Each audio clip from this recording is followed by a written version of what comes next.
ताली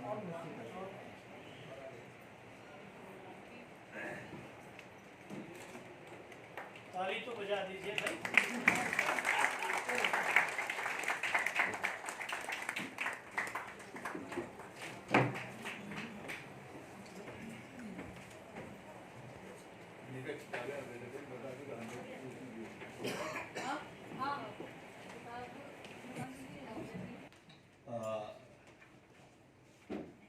हसरत पर नागरी लिपि में, क्योंकि मुझे कोई किताब नज़र नहीं आई और मेरा अपना ये अंदाज़ा है कि जो हिंदी पढ़ने वाले हैं वो भी हसरत के बारे में जानना चाहते हैं, उनकी शायरी के बारे में जानना चाहते हैं, उनके सियासी जो ज़िंदगी है उसके बारे में जानना चाहते हैं।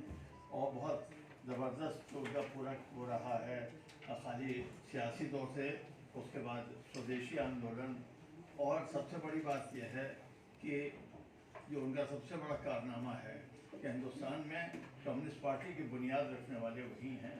पहला दफ्तर उनका स्वदेशी स्टोर में बना था यहीं कानपुर में, और उसके बाद फिर पूरे हिंदुस्तान में जाके दफ्तर बनना शुरू हुआ है। तो हमारा कहना यह है कि हसरत के बारे में अगर पूरा लिखा जाए या कहा जाए तो उसमें कोई मतलब उसको अहाता करना बहुत आसान नहीं है, क्योंकि उन्होंने खुद कहा है कि तुरफा तमाशा है हसरत की तबीयत भी, कि अजीब अजीब अजीब यूनिक पर्सनैलिटी हैं, अपने बारे में कह रहे हैं। तो इनके बारे में मैं थोड़ा सा, जो किताब है उसके बारे में थोड़ा सा जो मुख्तसर है, जो उनका खाका है, और इस किताब में जो मुख्तसर बातें आई हैं उनको मुख्तसरन मैं यहाँ पे बयान कर रहा हूँ। मौलाना हसरत मोहानी 1880 में मोहान उन्नाव में पैदा हुए। मोहान और फतेहपुर से तालीम हासिल करने के बाद अलीगढ़ कॉलेज में जब यूनिवर्सिटी हो गई, जो अब यूनिवर्सिटी हो गई है, उनकी बेटी नईमा ने लिखा, उन दिनों अलीगढ़ जाना विलायत जाने से कम नहीं था। बाजू पर इमाम जामिन बांधे, रोना धोना हुआ, और उसके बाद फिर वो अलीगढ़ के लिए रुखसत किए गए। मौलाना की हुलिया के बारे में बहुत से लोगों ने लिखा है। रशीद अहमद सिद्दीकी ने लिखा, उनकी गोल छिद्री दाढ़ी, बारीक आवाज़, छोटे साल के अनक, बगैर खुलने की गोल तुर्की टोपी, घिसी पिटी चप्पल, मोजे से कोई सरोकार नहीं, मोटे खद्दर की पेवन लगी शेरवानी, हाथ में जूट का झोला, दरी तकिया मलगजी चादर, टेढ़ा मेढ़ा टीन का बक्सा, ये से हसरत। हसरत अलीगढ़ जिस उलिया से गया उसका मजाक उड़ाया गया। बाजू पर इमाम जामिन, मशरू का पैजामा, हाथ में पानदान, लड़कों में खाला अम्मा मशहूर हो गए। लेकिन यही हसरत अपनी प्रतिभा और हिम्मत से लोगों की आंख का तारा बन गए। कॉलेज में बहैसियत तालिब इल्म विदेशी हुकूमत से सबसे पहले खाला अम्मा ने टक्कर ली। हलचल मच गई, हसरत निकाले गए। अलीगढ़ से बीए करने के बाद वहीं से एक पत्रिका उर्दू मोहल्ला निकालना शुरू किया, जिसका उद्देश्य राजनीतिक था। ये उर्दू की पहली पत्रिका थी जो आज़ादी की लड़ाई में सरकार की खुली आलोचना करती थी। पत्रिका में छपे एक लेख की वजह से हसरत को जेल जाना पड़ा। 1904 में कांग्रेस के बम्बई अधिवेशन में बहैसियत डेलीगेट हिस्सा लिया। उस समय कोई सोच भी नहीं सकता था कि अलीगढ़ का एक मुसलमान लड़का कांग्रेस के अधिवेशन में जाएगा और उसमें हिस्सा लेगा। ये एक बहुत बड़ी बात थी, क्योंकि अलीगढ़ की पॉलिसी बिल्कुल इसके कांग्रेस के खिलाफ थी, और उस ज़माने में जो सैयद की जो पॉलिसी थी उसके मुताबिक से नहीं था। ये सिलसिला 1907 तक चलता रहा, लेकिन सूरत कांग्रेस के बाद गरम दल और नरम दल के बीच तिलक के साथ गरम दल में शामिल हो गए। उस तिलक के लिए कहते थे बलवंत तिलक, महाराज तिलक, आज़ादों के सरताज तिलक। आज़ादी के सरताज मौलाना जंग आज़ादी में कई बार जेल गए। पहली गिरफ्तारी 1908 में हुई। सजा सुना जाने के बाद जैसे ही कचहरी में से जेल पहुंचे, एक लंगोट, जांघिया, एक कुर्ता, टोपी, एक टाट का टुकड़ा। उस जमाने की गिरफ्तारी बिल्कुल। हसरत 1908 में आ गए हैं, गांधी जी आए 1915 में। हसरत 1908 से जेल के चक्कर लगा रहे थे, और वही कपड़े पहना के कैदियों वाले पहना के, और वो तसला हाथ में दे के लाइन लगा के वो खाना और उसके लिए जाते थे। टाट का टुकड़ा, कंबल ओढ़ने बिछाने के लिए लोहे का एक छोटा सा बड़ा सा चक्की की मशक्कत, चक्की पिसवाई गई। मनो आटा पिसवाया गया, जितना जुल्म हो सकता था जेल में किया गया। पहली गिरफ्तारी के वो लड़की नईमा छोटी और बीमार थी। बेगम हसरत ने जेल से एक पर्चा भेजा। तुम पर जो मुसीबत पड़ी है उसे मर्दाना वार बर्दाश्त करो। मेरा और घर का बिल्कुल ख्याल मत रखना। खबरदार तुमसे किसी भी किस्म की कोई कमजोरी का इजहार न हो।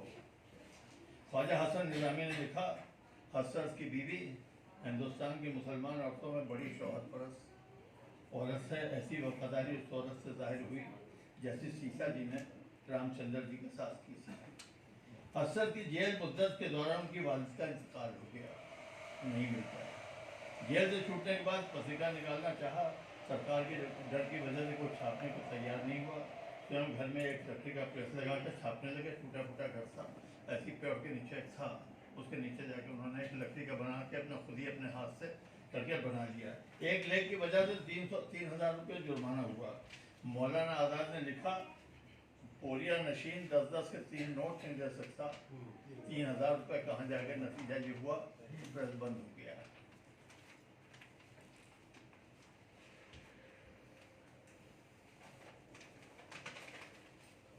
बंद होने के बाद एक तिमाही रिसाला निकाला, लेकिन 1916 में जेल जाने की वजह से वो भी बंद हो गया। रिहाई के बाद फिर शुरू किया, लेकिन 1920 में मुस्तकिल कानपुर आ गए और कानपुर में यहीं कमाल खां के हाथे में आके रहना शुरू कर दिया। मैं उनके घर जा चुका हूँ, मुझे सीढ़ी चढ़ने में मुसीबत हो गई थी क्योंकि हर ईटा हिल रहा था, पता नहीं कैसे चढ़ते थे। टाट टैक पर्दा पड़ा हुआ था और उसी में क्या नाम है, मैं गया क्योंकि बेगम हसरत थी तो उनसे मैं मिला और चला आया। लेकिन मैं आप अंदाज़ा नहीं कर सकते कि 2-4 घड़े रखे थे और ये आज़ादी के सूरमा थे। बंगाल के बंटवारे के बाद विदेशी आंदोलन की बुनियाद पड़ी। मौलाना स्वदेशी आंदोलन के सबसे बड़े समर्थक बन गए।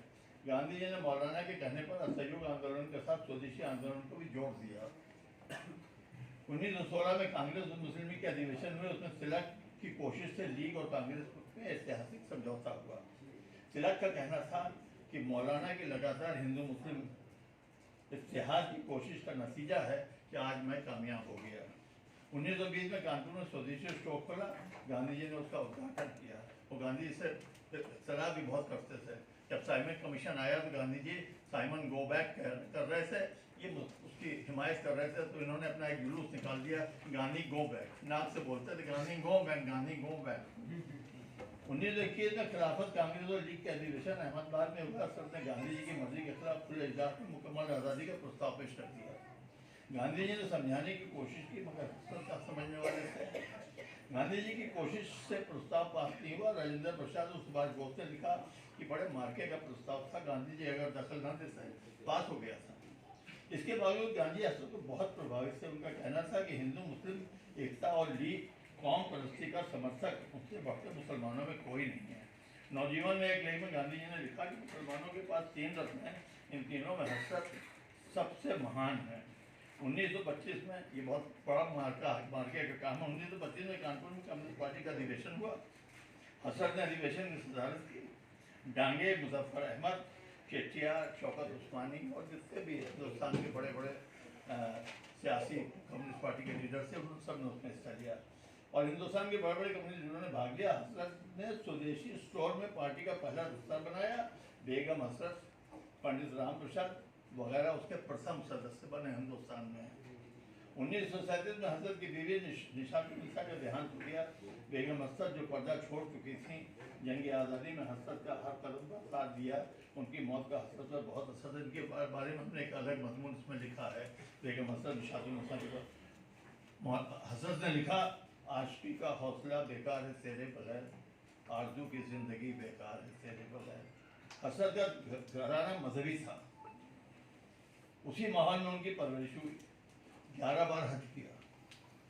मदीने चले कि उन्हें हसरत हर साल हसरत बुलाएं जो खुद ताजदार मदीना। ये सब एक तरफ, लेकिन जिस बात को हसरत सही समझते थे उसे कहने में संकोच नहीं करते थे। उनका इस्लाम पर पूरा अकीदा था, लेकिन दूसरे मजहब की भी बहुत इज्जत करते थे।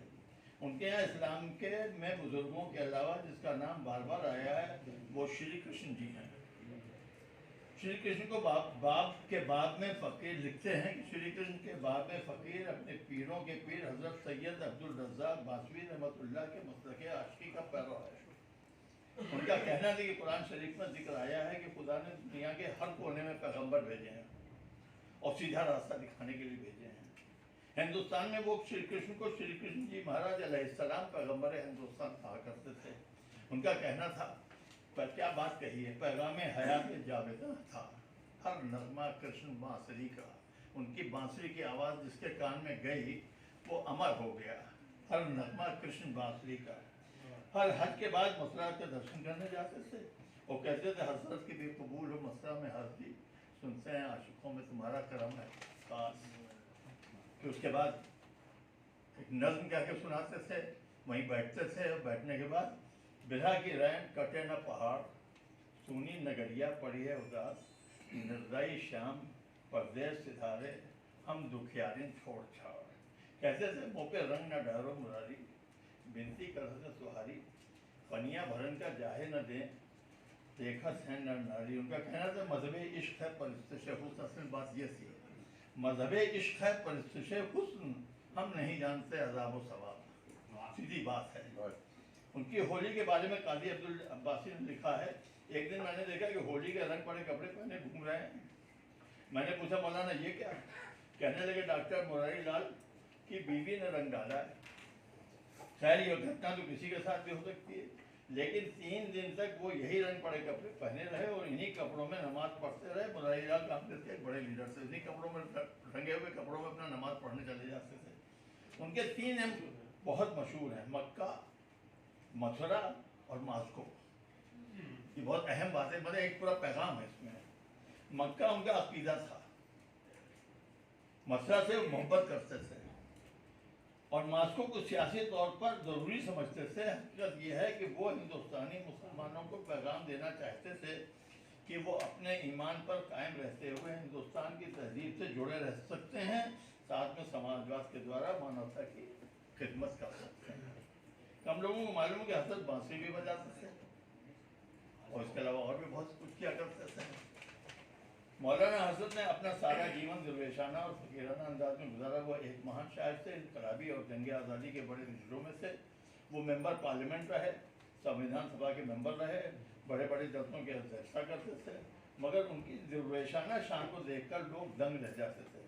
बैरूत, विलायत, अरब और न जाने कितने मुल्कों में हिंदुस्तान की नुमाइंदगी करते हैं। असद आज़ादी के जद्दोजहद में पेश पेश है। दूसरी तरफ अदब और शायरी के मैदान में संगमीर की हसरत, सबने सुना होगा, चुपका चुपका रात दिन आंसू बहाना, याद है हसरत की पुरानी। वो एक वक्त में अच्छे शायर, तस्करा निगार, आलोचक, पत्रकार थे, तो दूसरी तरफ नुमाया सियासतदान। एक ही समय में सूफी भी थे, दुर्वेश भी थे, उनके पुजारी भी थे। उनका अपने धर्म पर अटूट विश्वास था और खुदा के आगे बंदगी से सच चुकाते थे। लेकिन शायरी में सूफियों की तरह इश्क़ खुदा के जलवे नहीं नजर आते उनके यहाँ, बल्कि उनकी शायरी केवल और केवल सांसारिक शायरी है। जब वो शायरी करते हैं तो हुस्न और इश्क की पुजारी हो जाते हैं। उनके लिए कहना चाहिए कि मट्टी की मोहब्बत में आशुक्ता सरों ने वो कर्ज उतारे हैं जो वाजिब भी नहीं थे। फैज़ अहमद फैज़ का जब ये शेर जहन में आता है तो हसरत की पूरी शख्सियत नज़र में आ जाती है। मुकाम फैज़ कोई राह में जचा ही नहीं है, फांसी के फंदे की तरफ जा रहे हैं, लगातार जद्दोजहद कर रहे हैं। जो कुएं यार से निकले तो सूएदार चले, फांसी के फंदे की तरफ।